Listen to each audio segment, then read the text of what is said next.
Are wind and solar power the answer to our energy needs? There's a lot of sun and a lot of wind. They're free, they're clean, no CO2 emissions. So what's the problem?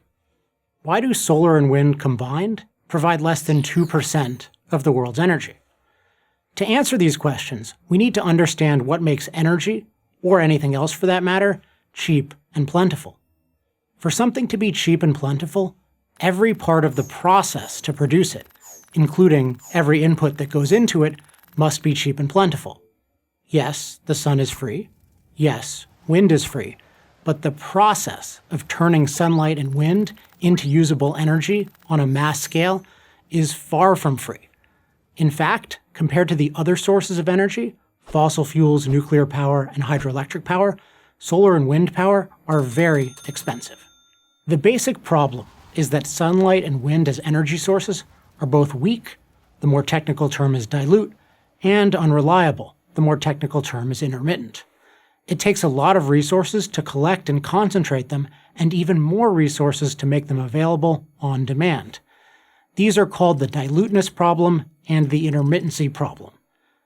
The diluteness problem is that, unlike coal or oil, the sun and the wind don't deliver concentrated energy, which means you need a lot of additional materials to produce a unit of energy. For solar power, such materials can include highly purified silicon, phosphorus, boron, and a dozen other complex compounds like titanium dioxide. All these materials have to be mined, refined, and/or manufactured in order to make solar panels. Those industrial processes take a lot of energy. For wind, needed materials include high-performance compounds for turbine blades and the rare earth metal neodymium for lightweight specialty magnets, as well as the steel and concrete necessary to build structures, thousands of them as tall as skyscrapers. And as big a problem as diluteness is, it's nothing compared to the intermittency problem. This isn't exactly a newsflash, but the sun doesn't shine all the time, and the wind doesn't blow all the time. The only way for solar and wind to be truly useful would be if we could store them, so that they would be available when we needed them. You can store oil in a tank. Where do you store solar or wind energy? No such mass storage system exists.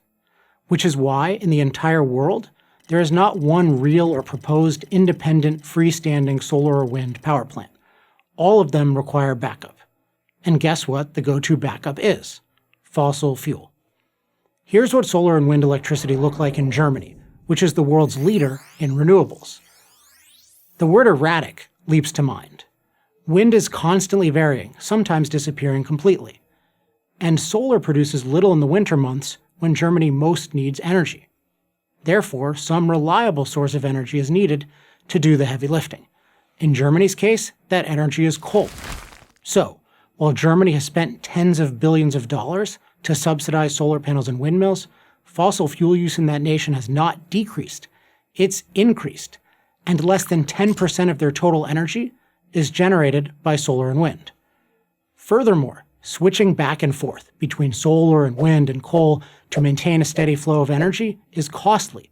Utility bills for the average German have gone up so dramatically that energy poverty has become a popular term to describe those who cannot pay, or who can barely pay, their electricity bills.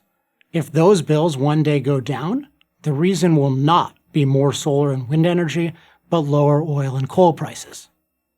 There's no free lunch, and there's no free energy, and that very much includes the highly expensive energy from the sun and the wind.